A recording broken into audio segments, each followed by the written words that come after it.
The kitchen of the interstellar way station hummed with the familiar warmth of evening preparations. Coraline wiped flour from her hands, surveying the array of baked goods cooling on the counter. 3 trays of cinnamon pastries, 2 dozen chocolate chip cookies, and a fresh batch of her experimental honey-glazed bread rolls. It was more than enough for the usual crowd, but somehow it never seemed like too much. "Coraline," a crystalline voice chimed from the doorway. "Are they ready yet?" She turned to see Zixari, all shimmering scales and enormous golden eyes practically vibrating with anticipation. The young dragon, though young meant barely 2 centuries old, was no taller than Coraline's waist in her compressed form, wings folded tight against her iridescent back. "Almost, sweetie." "Give them 5 more minutes to cool." Coraline smiled, reaching out to pat the dragon child's horned head. "Go tell your siblings." Zixari disappeared in a blur of excitement, her tail nearly knocking over a chair. Within moments, the small common area outside Coraline's quarters filled with the sound of scales scraping against metal floors and excited chirps in a dozen alien languages. Arlo emerged from the storage room, hauling a crate of supplies. "You're spoiling them again," he said, though his grin betrayed his approval. His dark hair was dusted with the ever-present station grime, and his maintenance uniform bore the scars of another long day keeping the way station functional. "They're children," Coraline replied simply, "and they're far from home."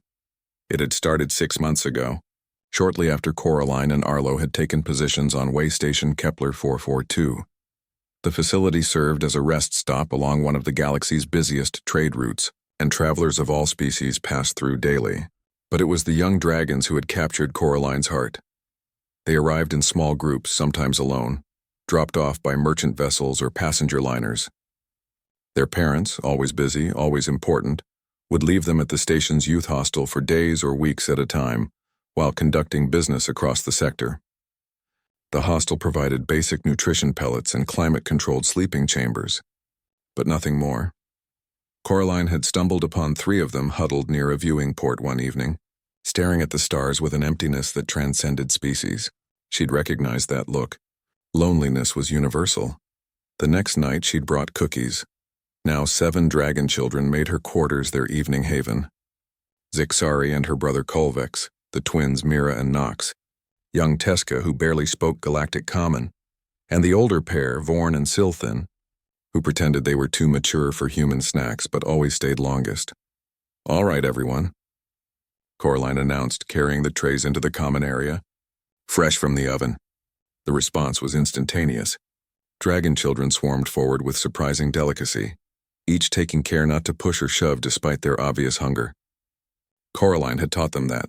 Patience, sharing, consideration. Human concepts, perhaps, but they'd taken to the lessons as eagerly as they did to her baking. "Miss Coraline," Kolvex said around a mouthful of pastry, his purple scales catching the light. "This tastes like starfire. How do you make them so good?" "Secret recipe," she winked. "But mostly it's about putting love into what you make." Arlo settled into a chair, watching the scene with quiet contentment.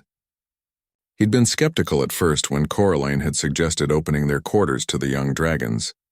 Humans were still relatively new to the galactic stage, barely 50 years since first contact, and dragons were among the most ancient and powerful species in known space. But Coraline had insisted. "They're just kids, Arlo. Scared, lonely kids who need someone to care." As the children ate, they chattered among themselves in their melodic language, occasionally switching to common to include their human hosts. They spoke of their days, the lessons they'd learned, the ships they'd seen dock, the arguments they'd had and resolved. "My mother's ship is coming next week," Teska announced suddenly, her small voice barely above a whisper. The room fell quiet. These departures were always bittersweet. Coraline knelt beside the young dragon. "That's wonderful, honey. I bet you're excited to see her." Teska nodded, but her eyes glistened. Will you still be here? When I come back?" "We're not going anywhere," Arlo assured her. "This is our home now, and you're always welcome." Later, after the children had returned to their hostel, their bellies full and spirits lifted, Coraline cleaned the kitchen in comfortable silence with Arlo. Through the viewport, the station's docking array sparkled with the running lights of 1,000 vessels. "Do you ever wonder about their parents?" Arlo asked. "What kind of people leave their children alone for weeks at a time?" Coraline considered this. Important people, I suppose. Doing important things. The dragons control much of the galaxy's infrastructure, power, transportation, resource management. I imagine their responsibilities are enormous.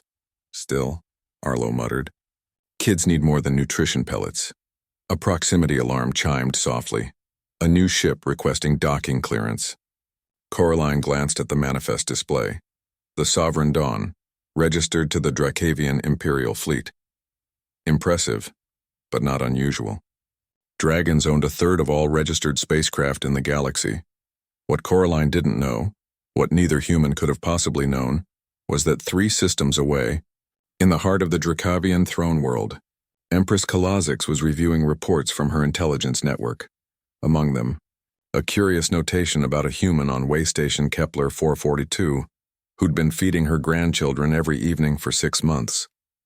The Empress, whose very word could ignite or extinguish suns, whose fleet controlled 700 star systems, whose treasury could have purchased Earth 1,000 times over, read the report 3 times, then she smiled. Helm, she commanded, her voice resonating with the power of ancient flame. Set course for Kepler 442, maximum speed. Her advisors exchanged glances but said nothing. The Empress rarely explained herself, and when she did, worlds trembled, but this time there would be no trembling. Only gratitude. Back on the waystation, Coraline hummed to herself as she prepared tomorrow's dough. She was thinking about trying a new recipe, something with cinnamon and honey that Zixari had mentioned from a half-remembered dream of her hatching world. The stars wheeled overhead, indifferent and eternal, and somewhere between them, a dragon empress traveled toward a human who had, without knowing it, cared for the most precious treasures in her empire, not with power, not with wealth, but with fresh cookies and genuine love. In the end, that was the most human thing of all.